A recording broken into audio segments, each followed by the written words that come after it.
الحمد للہ وکفا وسلام علی عبادہ الذین اصطفی اما بعد۔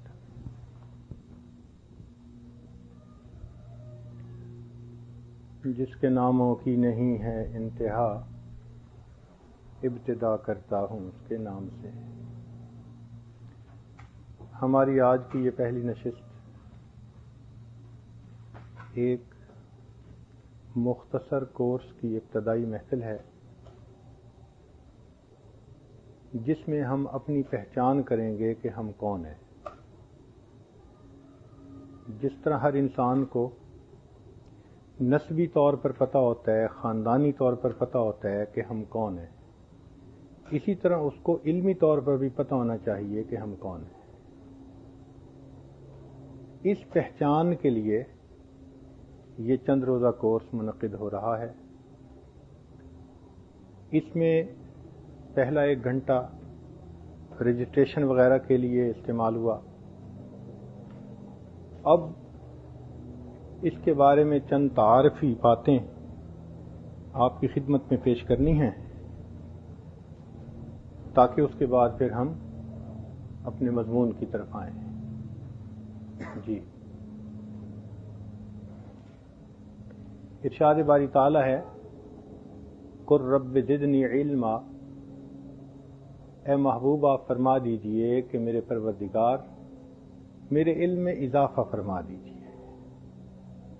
نبی علیہ الصلوۃ والسلام نے اللہ رب العزت نے بے انتہا نعمتیں عطا فرمائیں، مگر یہ ایک ایسی نعمت تھی علم کہ جس کی زیادتی کی دعا بھی اللہ رب العزت نے خود سکھا دی۔ اس میں اضافے کے بارے میں خود حکم بھی فرما دیا کہ یہ مانگیں۔ تو اس سے معلوم ہوتا ہے کہ علم اللہ تعالیٰ کی نعمتوں میں سے سب سے بڑی نعمت ہے۔ چنانچہ نبی اسلام نے ارشاد فرمایا، العلم نور، علم روشنی ہے۔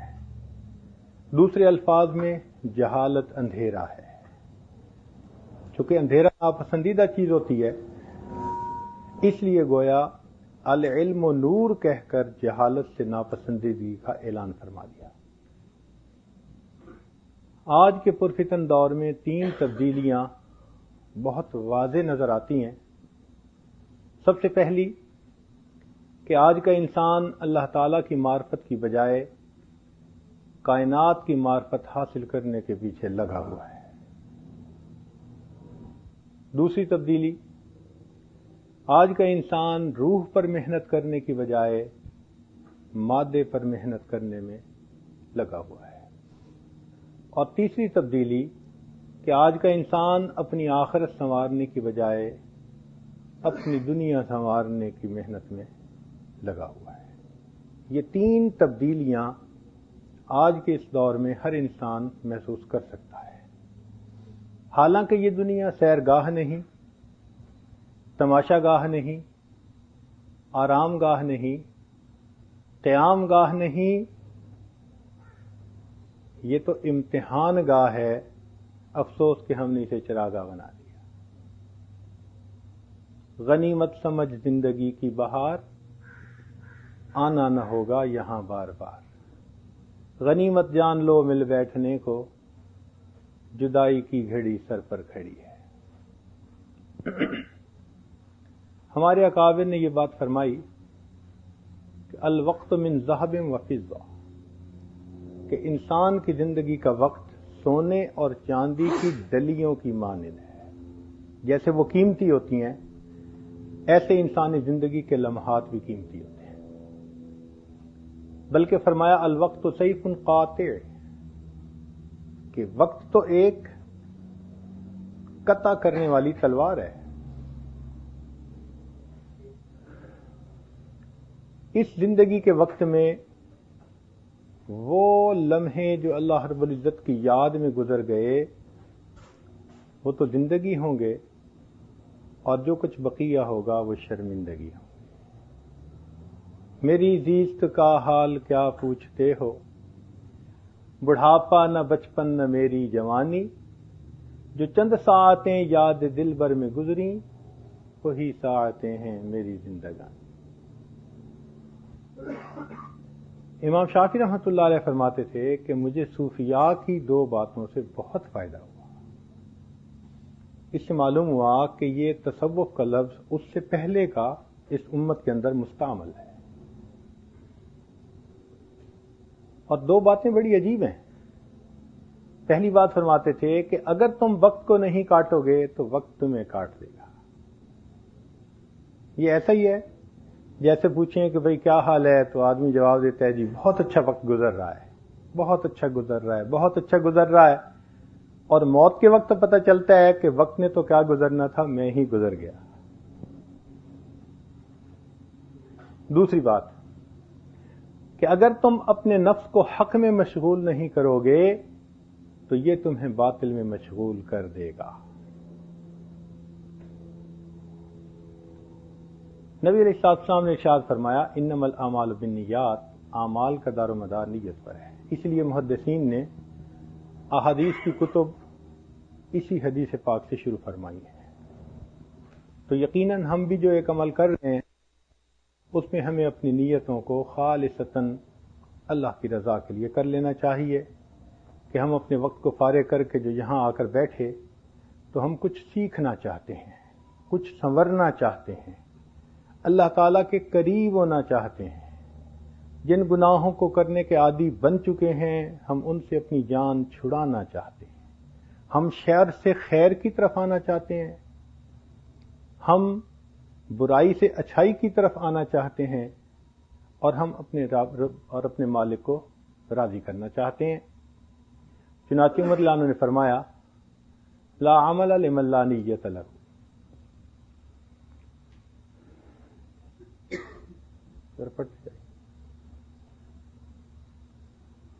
جی پڑھی رحمۃ اللہ علیہ نے فرمایا نیت کرنا سیکھو، یہ عمل سے زیادہ اہم ہے. جی آگے داؤد رحمۃ اللہ علیہ نے فرمایا اس میں نیت تمام بھلائیوں کا مجموعہ ہے. سفیان ثوری رحمۃ اللہ علیہ نے فرمایا نیت کی مسلسل نگرانی کرو، یہ الٹتی پلٹتی رہتی ہے. جی یوسف ابن اسباط نے فرمایا نیت کو فاسد ہونے سے بچانا اہل عمل کے لیے لمبی لمبی عبادتوں سے بہتر ہے. لمبی لمبی عبادتوں سے زیادہ بہتر ہے. جی عبداللہ بن مبارک رحمۃ اللہ علیہ نے فرمایا معمولی اعمال حسن نیت سے عظیم اور عظیم اعمال فساد نیت سے معمولی بن جاتے ہیں. جی مثل مشہور ہے العلم بالتلقی، حدیث پاک میں ہے العین حق. دیکھیں یہ دو چھوٹے چھوٹے عربی کے فقرے ہیں. علم انسان ایک تو کتابوں سے حاصل کرتا ہے شخصی مطالعے کے ذریعے سے، مگر اس کی بنیاد کمزور ہوتی ہے. ہر آنکارے کے بے استاد باشد، یقین دانی کے بے بنیاد باشد. وہ علم جو استاد سے حاصل کیا جائے، استاد کی ملاقات سے سامنے بیٹھ کر مل کر، وہ علم ہمیشہ پختہ ہوتا ہے. اور ایک علم انسان اللہ والوں کی صحبت میں بیٹھ کے حاصل کرتا ہے، وہ صحبتی علم کہلاتا ہے. اگر یہ دونوں بندے کو حاصل ہوں تو پھر نور علی نور والا معاملہ ہوتا ہے. حدیث پاک میں آتا ہے العین حق، نظر کا لگ جانا یہ ٹھیک ہے. یعنی جس نظر کے اندر عداوت تھی، حسد تھا، کینہ تھا، بغض تھا، اگر اس انسان کی وہ نظر دوسرے پر اپنا اثر دکھا دیتی ہے تو جن اللہ والوں کی نگاہوں میں اخلاص ہوتا ہے، للہانیت ہوتی ہے، محبت ہوتی ہے، شفقت ہوتی ہے، پھر وہ نظر دوسرے پر اپنا اثر کیوں نہیں دکھاتی؟ تو اصل میں یہ اللہ والوں کی نظر لگ جاتی ہے کہ بندہ نیک ہو جاتا ہے. اس لیے کسی نے کہا کہ تیرا علاج نظر کے سوا کچھ اور نہیں. آج بھی دنیا شعوں سے علاج کرتی ہے کہ جی فلاں آدمی کو کینسر ہے، شعوں سے علاج ہوگا. اللہ رب العزت کے ہاں بھی اسی طرح گناہوں کی ظلمتیں اور گناہوں کی جو انسان کے دل پر اثرات ہوتے ہیں ان کو مٹانے کے لیے اللہ والوں کی نگاہوں کی شعائیں ہوتی ہیں جو اس گناہوں کے کینسر کو ختم کر کے رہے. جی. آنکھوں میں بس گئی ہیں قیامت کی شوخیاں، 2-4 دن رہے تھے کسی کی نگاہ میں. حضرت مولانا عبداللہ بہلوی رحمۃ اللہ علیہ کی صحبت میں مولانا اکرم طوفانی رحمۃ اللہ علیہ 3 دن رہے، پھر 3 سال تک تہجد قضا نہ ہوئی. فرماتے تھے کہ میں اپنے شیخ کی صحبت میں ملنے کے لیے حاضر ہوا اور مل کے واپس آنے لگا، چونکہ مجھے اسباق پڑھانے تھے. جو معلم حضرات ہوتے ہیں ان کو اسباق کی بڑی فکر رکھنی پڑتی ہے. تو شیخ نے فرمایا کہ مولانا آئے بھی سفر کر کے، جا بھی رہے ہو، کچھ ہمارے پاس بھی ٹھہرو. تو میں نے کہا کہ چلو میں محتمم صاحب کو فون کر دوں گا کہ میرے اسباق کوئی دوسرا پڑھا لے اور میں 3 دن حضرت کے پاس رہتا ہوں. کہنے لگے ابتدا میں تو مجھے بوجھ سا محسوس ہوا، لیکن 3 دن گزار کے جب میں گیا تو 3 دن میں ایسی برکت تھی کہ آنے والے 3 سالوں میں ایک رات بھی میری تہجد کی نماز قضا نہیں. سبحان اللہ. یہ صحبت کی برکات ہوتی ہے. حضرت حاجی صاحب رحمۃ اللہ علیہ کی خدمت میں حضرت گنگوہی رحمۃ اللہ علیہ 1 مہینہ رہے اور نسبت کا نور پایا. تو یہ جو اللہ والوں کی صحبت ہوتی ہے، یہ اگرچہ وقت کے اعتبار سے کتنی تھوڑی کیوں نہ ہو، یہ اپنا رنگ دکھاتی ہے، اپنا اثر دکھاتی ہے. کیونکہ حدیث پاک میں آتا ہے ہم رجال اللہ یشقا جلیسو، یہ وہ لوگ ہوتے ہیں جن کے پاس بیٹھنے والا بھی بدبخت نہیں ہوتا. تو اب اتنا وقت جو ہم آپس میں اکٹھا گزاریں گے تو اتنے لوگوں میں سے پتہ نہیں اللہ کے ہاں کس کی قبولیت ہے. لہذا ہم سب کا یہاں مل بیٹھنا دین کی نسبت سے ایک نیک صحبت میں وقت گزارنے کی مانند ہے. ہم اللہ تعالیٰ کی ذات سے امید کرتے ہیں کہ ان 2-3 دنوں میں وہ اس صحبت کی برکات سے ہمارے دلوں کو منور فرمائے گا. نبی صلی اللہ علیہ وسلم اپنے شاگردوں کے لیے تہجد کے وقت دعائیں کرتے تھے. جی. نبی علیہ السلام کی خدمت میں 3 نوجوان تھے، 3 ایجر تھے، اٹھتی جوانیاں تھیں، اور تینوں کا نام عبداللہ تھا. یہ عباد اللہ بھی عجیب تھے.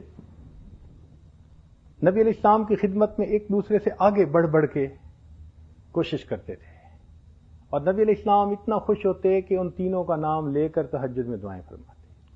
ان دعاؤں کا اثر یہ ہوا کہ ان میں سے عبداللہ ابن عباس رضی اللہ عنہ امام المفسرین بنے، عبداللہ ابن عمر رضی اللہ عنہ امام المحدثین بنے، اور عبداللہ ابن مسعود رضی اللہ عنہ امام الفقہاء بنے. تو معلوم ہوا کہ یہ ہمارے اکابر کی ترتیب ہے کہ جب وہ کہیں پڑھنے پڑھانے کا سلسلہ کرتے ہیں تو پھر اپنے شاگردوں کے لیے راتوں میں دعائیں بھی مانگتے ہیں. یہاں پر اپنا وقت ذکر اللہ کی کثرت میں گزاریں. انابت اللہ، رجوع اللہ، قلب منیب، عبد منیب. فکر دنیا کر کے دیکھی، فکر عقبہ کر کے دیکھ، چھوڑ کر اب فکر سارے ذکر مولا کر کے دیکھ. کون کس کے کام آیا، کون کس کا ہے بنا، سب کو اپنا کر کے دیکھا، رب کو اپنا کر کے دیکھ. بس ان چند دنوں میں آپ یوں سمجھیں کہ باہر کی دنیا کی خارجی باتیں تو گویا ہمارے لیے حرام ہو گئی. جیسے معتکف ہوتا ہے نا کہ وہ کراہت کرتا ہے دنیا کی باتوں سے، یوں سمجھیے کہ جب تک کورس مکمل نہیں ہو جاتا باہر دنیا کی باتیں ان سے ہماری طبیعت کو ایسے کراہت ہونی چاہیے.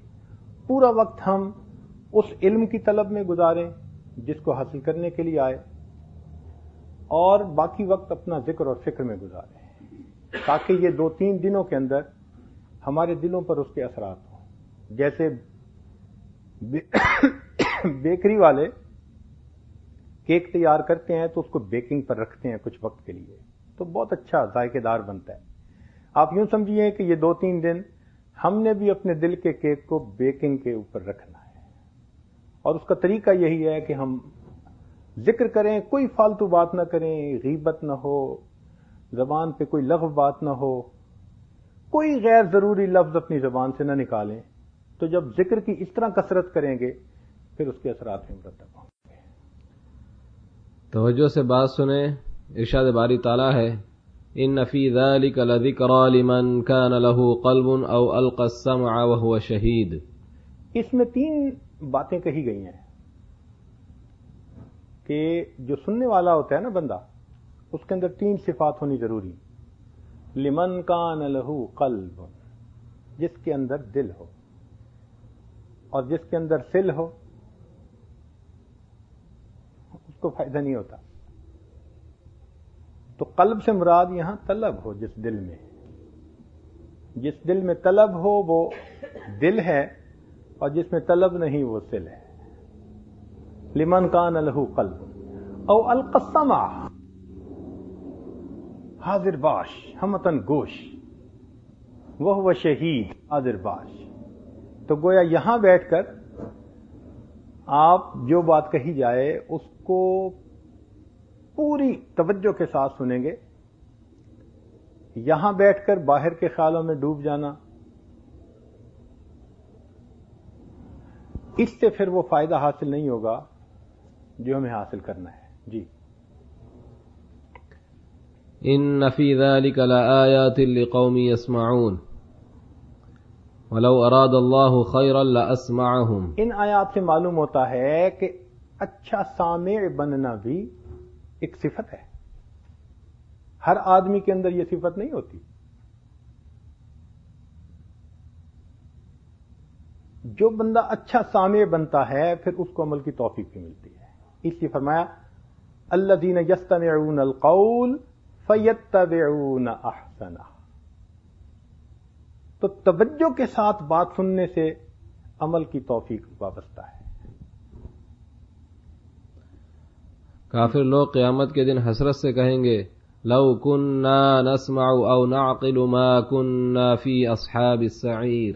تو اس آیت سے معلوم ہوا کہ کافر ظاہر میں تو سن رہے ہوتے ہیں، دل کے کانوں سے نہیں سن رہے ہوتے. اس لیے کہیں گے لو کننا نسمع، اے کاش ہم سنتے. جی. رسوخ فی العلم کی نشانیاں. نمبر 1 التقوی فیما بینہ و بین اللہ. جو اللہ اور اس بندے کے درمیان ہے اس میں تقوی کا وہ اظہار کرے. جی. نمبر 2 التواضع فیما بینہ و بین الناس. اپنے اور بندوں کے معاملے میں تواضع کا اظہار. جی. نمبر 3 الزہد فیما بینہ و بین الدنیا. جی، دنیا کے معاملے میں زہد ہو. نمبر 4 المجاہدہ فیما بینہ و بین النفس. جی، تو نفس کے معاملے میں مجاہدہ کرے، اس لیے کہ جہاں مجاہدہ ہوتا ہے وہی مشاہدہ ہوتا ہے. مجاہدے کے بغیر مشاہدہ نہیں ہوتا. شیڈول تقسیم کر دیا جائے گا. وقت کی پابندی کریں. درس اردو زبان میں ہوگا، انگریزی میں ترجمہ کی سہولت ہوگی. مضمون سے متعلقہ سوالات پوچھنے کے لیے درس کے بعد وقت دیا جائے گا. جی، دوران درس آپ کے ذہن میں کوئی سوال پیدا ہو تو آپ اسے اپنے کاغذ پہ لکھ لیں. ممکن ہے جو سوال آپ پوچھنا چاہتے ہو تھوڑی دیر کے بعد اس کا خود بخود جواب دے دیا جائے. تو اس لیے پورا درس ایک دفعہ مکمل ہونے دیں. اس درس کے بعد پھر پوچھا جائے گا. جی، درس سے متعلق اگر کوئی سوال ہو تو آپ پوچھیے. یہ ذہن میں رکھیے کہ آپ کلاس میں جو سوال پوچھیں گے اس کا درس سے متعلق ہونا ضروری ہے. اس لیے کہ دنیا میں لاکھوں نہیں کروڑوں سوالات ہیں. محدود وقت ہے، اس میں انسان اتنے سوالوں کا جواب تو نہیں دے سکتا. لہذا جو کچھ پڑھایا جائے گا اس سے متعلقہ سوالوں کا جواب یہاں دیا جائے گا. اس کے علاوہ سوالات وہ کلاس کے ٹائم کے بعد انفرادی وقت میں دیے جائیں گے. انفرادی سوالات علیحدگی میں پوچھیں. قرآن مجید میں سوالات پوچھنے کے آداب بتائے گئے ہیں. کیسی یہ عجیب کتاب ہے کہ طالب علم کو سوال پوچھنے کے آداب بھی بتا رہی ہے. چنانچہ ارشاد فرمایا فاسألوا اہل الذکر ان کنتم لا تعلمون. دیکھیے حکم دیا جا رہا ہے، فاسألوا امر کا ہے. تو معلوم ہوا کہ اللہ تعالیٰ چاہتے ہیں کہ سیکھنے والے میرے بندے سیکھیں. جی. دوسری جگہ فرمایا لا تسألوا عن اشیاء ان تبد لکم تسؤکم. اس آیت سے معلوم ہوا کہ جو سوال پوچھنا چاہیے تو وہ سیکھنے کی نیت سے پوچھنا چاہیے. ایسا سوال پوچھنا جن میں اپنی علمیت کو ظاہر کرنا ہو، جن میں دوسرے کو نیچے دکھانا ہو، جن میں کسی پہ ٹونٹ کرنی ہو، اس قسم کے الٹے سیدھے سوالات پوچھنے سے شرع شریف نے منع فرما دیا ہے۔ نبی صلی اللہ علیہ وسلم نے ارشاد فرمایا شفاء العی السوال، جی، تو جہالت کو بیماری سے تشبیہ دی اور فرمایا کہ اس بیماری کا علاج اور اس کی شفا سوال پوچھنے میں ہے۔ دوسری جگہ فرمایا حسن السوال نصف العلم، تو یعنی سوال اچھے انداز سے پوچھنا بھی آدھا علم ہے۔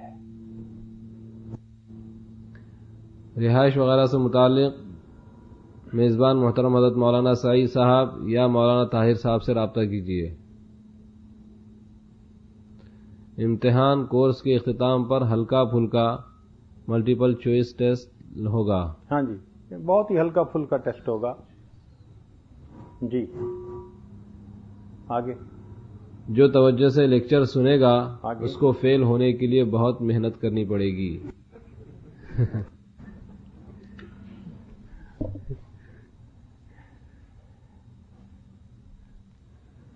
جی آگے، درس کے نوٹس دیے جائیں گے، غور سے پڑھیں، ایسا نہ ہو کہ جو سطر آپ چھوڑیں وہیں سے پرچہ بنے۔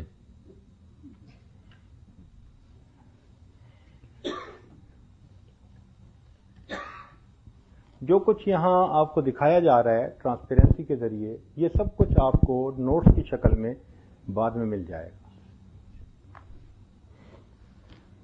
کورس کے اختتام پر سرٹیفکیٹ اور انعامات تقسیم کیے جائیں گے۔ جی یہ دیکھیے پیچھے کیا لکھا ہوا ہے۔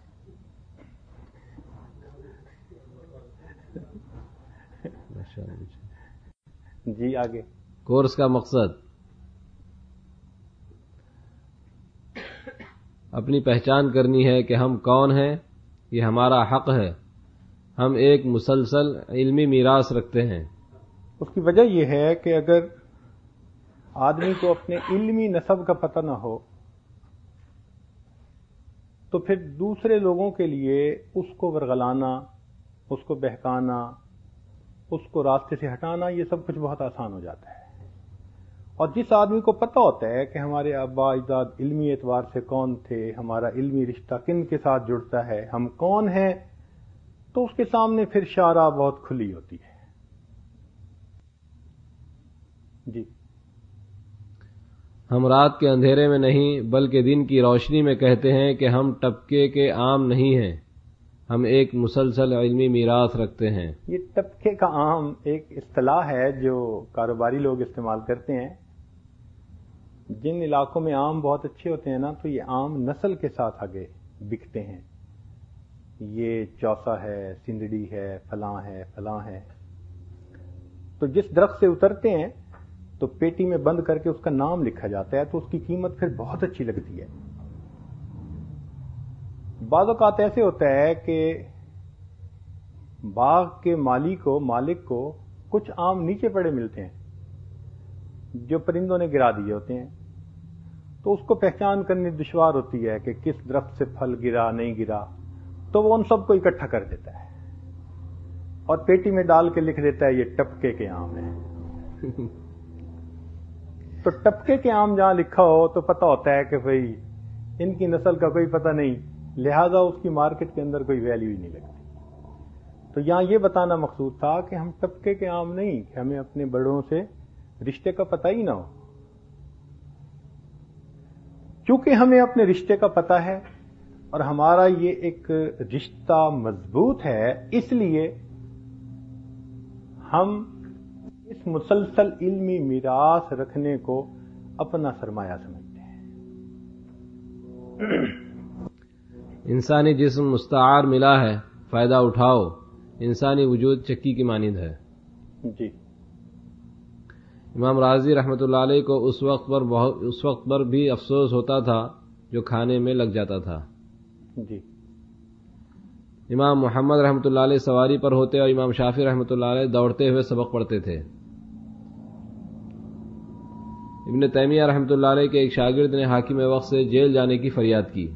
ابن تیمیہ رحمۃ اللہ علیہ کو حاکم وقت نے کسی وجہ سے جیل میں بند کر دیا، تو تیسرے دن ایک نوجوان اس کے دربار میں آیا جو بہت زار و قطار رو رہا تھا۔ اس کی شکل صورت کو دیکھ کر لوگوں کو اتنا ترس آیا کہ ہر بندہ کہتا تھا کہ اس کی بات کو پورا کر دیا جائے.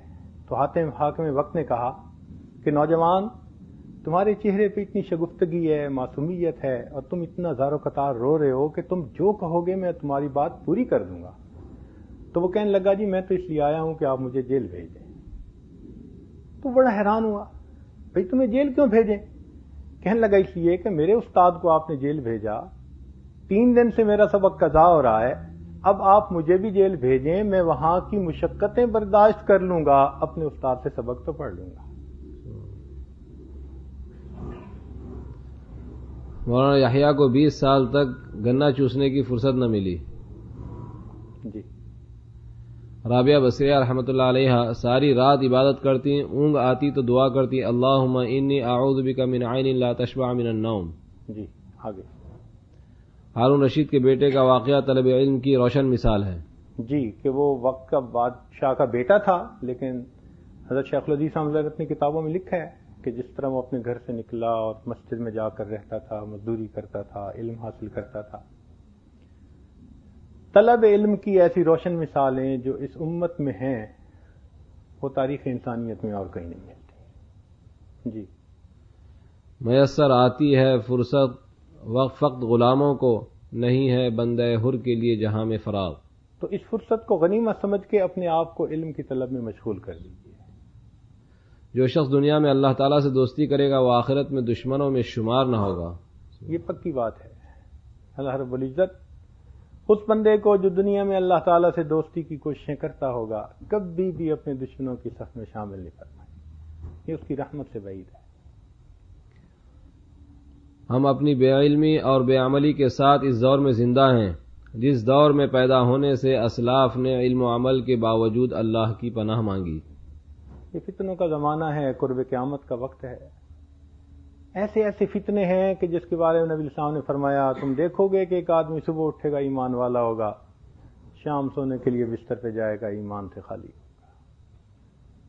تو ہمارے اسلاف اپنے علم و عمل کے باوجود اس دور میں پیدا ہونے سے اللہ کی پناہ مانگتے تھے، اور آج ہم اپنی بے علمی اور بے عملی کے ساتھ اس دور میں زندہ ہیں. تو ہمیں کتنا فکر مند ہونے کی ضرورت ہے. جی. جن کے آبا حلال مال سے پیٹ نہیں بھرتے تھے آج ان کی اولادیں حرام مال سے پیٹ بھر رہی ہیں. جن کے آبا کے تیل کا خرچہ کھانے پینے کے خرچے سے زیادہ ہوتا تھا آج ان کی اولادیں دن کی روشنی میں بھی مطالعہ نہیں کرتی. جن کے آبا چٹائیوں پر بیٹھ کر عبادت میں رات گزارتے تھے آج ان کی اولادیں نرم بستروں پر شباشی کی عادی بن چکی ہیں. جن کے آبا تلاوت قرآن سے دن کی ابتدا کرتے تھے آج ان کی اولادیں اخبار پڑھ کر دن کی ابتدا کرتے ہیں. جن کے آبا نوافل کا بھی اہتمام کرتے تھے آج ان کی اولادیں فرض نمازوں کا بھی اہتمام نہیں کرتی. جن کے آبا اپنی نیکیوں کی عدم قبولیت سے ڈرتے تھے آج ان کی اولادیں کبیرہ گناہ کے ارتکاب سے بھی نہیں ڈرتی.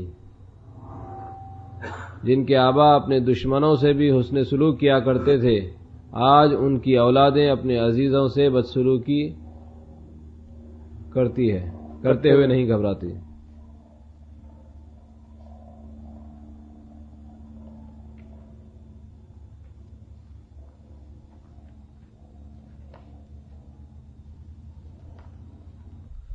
جی. جن کے آبا کے قلوب محبت الہی کے عطر سے معطر ہوتے تھے آج ان کی اولادوں کے دل شہوانی نفسانی شیطانی لذتوں سے بدبودار ہیں. کبھی اے نوجوان مسلم تدبر بھی کیا تو نے، وہ کیا گردوں تھا تو جس کا ہے ایک ٹوٹا ہوا تارا.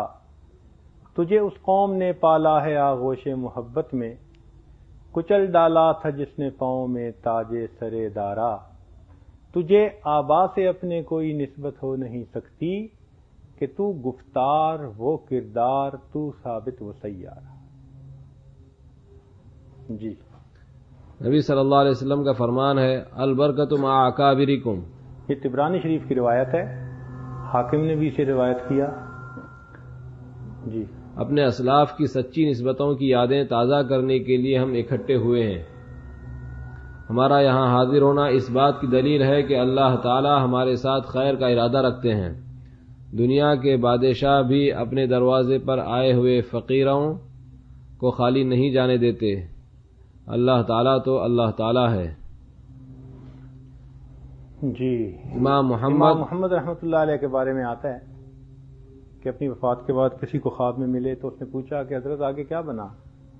کہنے لگے اللہ رب العزت کی حضور پیشی ہوئی تو مجھے فرمایا کہ محمد، میں نے تیرے سینے کو علم کے نور سے اس لیے نہیں بھرا تھا کہ اب میں تجھے حساب کتاب کے لیے اپنے سامنے کھڑا کروں، جاؤ میں نے تمہیں بلا حساب کتاب دینا۔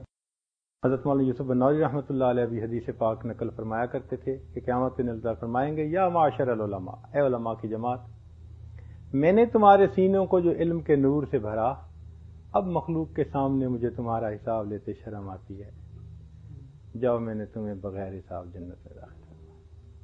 اللہ رب العزت ہماری اس علم حاصل کرنے کی کوشش کو قبول فرمائے اور ہمیں بھی علم کے نور سے منور فرمائے۔ یہ چند تعارفی باتیں تھیں، چونکہ ہمارے پاس وقت کی کمی ہے اس لیے ہمیں اپنا پہلا عنوان آج ہی سے شروع کرنا ہے۔